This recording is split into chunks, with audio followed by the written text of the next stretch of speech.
Hello students, स्वागत है आप सभी का एनसीईआरटी फिजिक्स क्लास 12th में।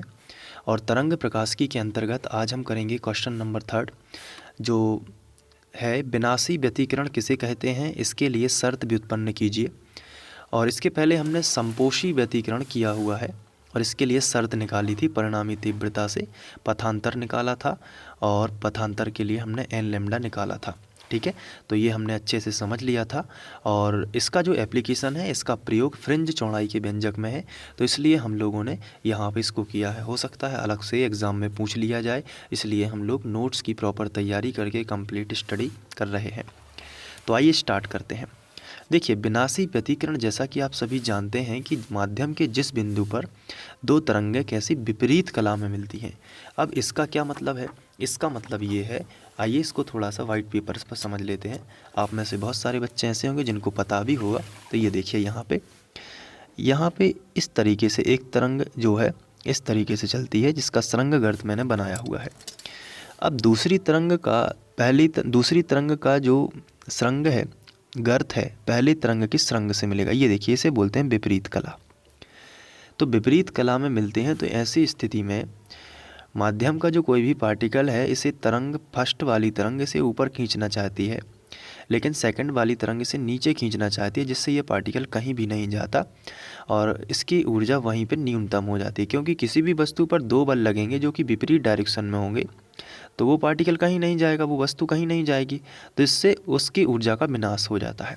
इसलिए इसे बोलते हैं विनाशी व्यतिकरण। ये देखिए, तो विनाशी व्यतिकरण की डेफिनेशन आपको समझ में आ गई होगी कि माध्यम के जिस बिंदु पर दोनों तरंगें विपरीत कला में मिलती हैं। विपरीत कला इसी को तो कहते हैं ना, कि पहली तरंग का सुरंग, दूसरी तरंग का गर्त, इसे बोलते हैं विपरीत कला।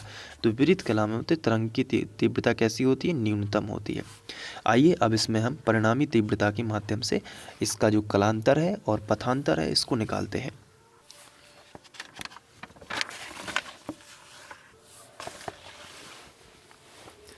तो तीव्रता के लिए जो हमने किया हुआ है, आई का जो फॉर्मूला निकाला है वो आप यहाँ पे देख सकते हैं। ये देखिए, ये आई का फॉर्मूला के जो हमने सबसे पहले निकाला था और परिणामी विस्थापन समझा था ना, परिणामी आयाम, वहाँ पे हमने परिणामी तीव्रता निकाली थी। तो इसको हम सबसे पहले लिखते हैं, जैसे कि यहाँ से स्टार्ट किया था ना, समपोषी में भी हमने यही लिखा था, तो विनाशी में भी हम इसी से स्टार्ट करेंगे। ठीक है, तो आपको बहुत अच्छे से समझना है। तो चलिए हम लिख लेते हैं पहले वो। तो ये देखिए, मैंने यहाँ पे परिणामी तीव्रता लिख ली है, वही तीव्रता है जो हमने इसके पहले इस्तेमाल की हुई थी। अब चूंकि ये विनाशी व्यतिकरण है, तो इसमें तीव्रता कैसी होती है? न्यूनतम। तो तीव्रता न्यूनतम होने के लिए फाई कैसा होना चाहिए, कलांतर कैसा होना चाहिए? तो देखिए, कॉस का मान किन किन के बीच में होता है? तो कॉस का मान -1 से +1 के बीच होता है। अब यहाँ पे यदि हमें तीव्रता न्यूनतम चाहिए, तो हमें इस तरीके से फाई का मान रखना है ताकि -1 मिले। तो ये कैसे होता है?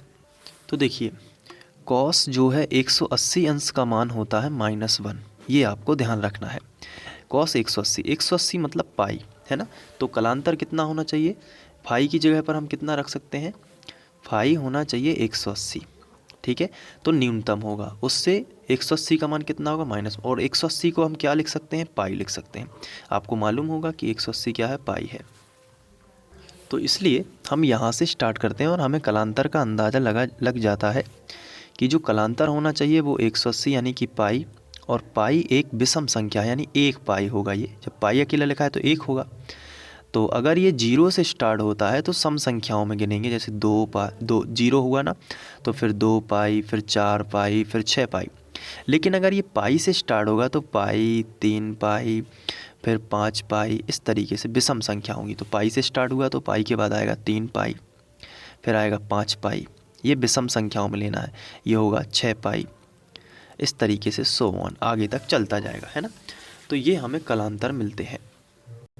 तो अगर हम इसका जर्नल फॉर्मूला बनाना चाहें तो क्या होगा? तो देखिए, विषम संख्याओं का फॉर्मूला बनाने के लिए बिल्कुल भी दिमाग नहीं लगाना है। ये 2n-1 होता है कि 2 का गुणा करेंगे n में, -1 हो जाएगा, और पाई तो है ही। तो अब आप चेक कर सकते हैं, जहाँ n क्या है, n जो होगा वो संख्याएं बताएगा 1 से लेके 2, 3 पूरी संख्या। ठीक है, अब चेक कर लेते हैं कि कैसे इसमें विषम संख्याएं आ रही हैं इस फॉर्मूले के जरिए। तो देखिए, 2n की जगह पर हम 1 रखते हैं, मान लीजिए, हम 0 भी रख सकते हैं, लेकिन हमें 1 से स्टार्ट करना है। तो अगर हम 1 रखेंगे तो n की जगह पर 1 रखेंगे -1 और पाई। किस फॉर्मूले में रखा है? 2n - 1 पाई वाले फॉर्मूले में। तो n की जगह पर हमने 1 रख दिया था, 2 एकम 2 -1 पाई, 2 में से 1 गया, कितना बचा? 1 पाई आ गया ना। अब इसी फॉर्मूले में यानी कि 2n - 1 पाई में आप n बराबर 2 रख के देखिए। तो n बराबर 2, तो 2 और n बराबर 2 -1 पाई, 2 दूनी 4 -1, तो 3 पाई आएगा कि नहीं? तो ये 3 पाई आ गया। तो आप कह सकते हैं कि ये फॉर्मूला ऐसा है जिससे विषम संख्याएं मिल रही हैं, इसलिए इसे जनरल फॉर्मूला बोलते हैं। तो ये आप थोड़ा सा याद रखेंगे। तो फिर हमें यदि कलांतर पता है तो हम पथांतर निकाल सकते हैं, यानी मार्ग अंतर। तो हम पथांतर या फिर इसे बोलते हैं मार्ग अंतर, और इसे हम डेल से प्रदर्शित करते हैं। तो ये हम निकाल सकते हैं। और ये कितना आएगा? तो देखिए, इसका फॉर्मूला आपको याद करना पड़ेगा, जैसा कि मैंने पहले भी बताया है, λ/2 पाई गुणित कलांतर। ये होता है फॉर्मूला, बस इतना छोटा सा फॉर्मूला है, λ/2 पाई गुणित कलांतर। तो ये हमने समपोशी में भी लगाया है, यही हमने विनाशी में भी लगाया। आप देख सकते हैं, यहाँ पे मैं आपको दिखा देता हूँ। ये देखिए, ये समपोशी में वही लगा है ना, λ/2 पाई गुणित फाई, है ना। तो वो विनाशी में भी वही लगेगा।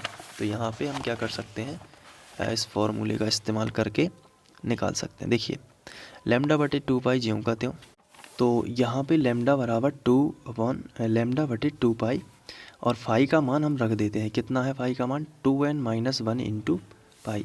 देख सकते हैं आप, जैसे कि यहाँ पे, तो हम यहाँ पे लिख सकते हैं कि 2n - 1 और पाई। तो पाई से पाई कैंसिल हो जाएगा। तो यहाँ पे देखिए, अगर हम n बराबर 1 रख देते हैं तो क्या होगा? तो n बराबर 1 के लिए, यानी नंबर जो हैं उनको हम n बराबर 1 के लिए, 2 के लिए, तो ये हमें निकल आएंगे मान। देखिए, n बराबर 1 के लिए क्या होगा? λ/2, क्योंकि पाई तो कैंसिल हो गया है, और गुणित 2n की जगह पर 1 रख देंगे तो 2 एकम 2 -1। ठीक है, n की जगह पर 1 रखा तो 2 एकम 2 -1, 2 में से 1 चला जाए, कितना बचेगा? 1। तो ये जो मार्गांतर है वो आएगा 1 बचेगा यहाँ पे ना, तो 1 का गुणा लैम्डा में होगा, तो λ/2। n बराबर 1 के लिए आएगा λ/2। अब हम n बराबर 2 के लिए निकाल लेते हैं। तो n बराबर 2 के लिए देखते हैं मार्गांतर क्या होता है। तो यहीं पे हम n की जगह पर 2 रखेंगे, 2 दूनी 4, 4 में से 1 चला जाएगा, कितना बचेगा? 3, तो 3 λ/2 आएगा। तो ये आएगा 3 λ/2। इसी तरीके से आगे बढ़ता जाएगा, यानी विषम संख्याओं के केस में ये λ/2, 3 λ/2, आगे आएगा 5 λ/2, फिर आएगा 7 λ/2, इस तरीके से आता जाएगा। ठीक है, और सबसे आखिरी में हम लिख सकते हैं डैश डैश करके 2n - 1 λ/2, जैसे कि ये था। तो इस तरीके से हम ये भी निकाल सकते हैं विनाशी व्यतिकरण के लिए पथांतर और कलांतर। ठीक है, तो आप ये नोट कर सकते हैं, आपको यहाँ से नोट करना चाहिए। तो मैं यहाँ से सबसे पहले आपको बता देता हूँ। ये देखिए, क्वेश्चन नंबर 3 था, यहाँ पे आप इसको नोट कर लीजिए पहले, और इसके बाद यहाँ से आप ये भी पूरा लिख लीजिए। ठीक है, तो इसके बाद हम लोग नेक्स्ट क्वेश्चन करते हैं।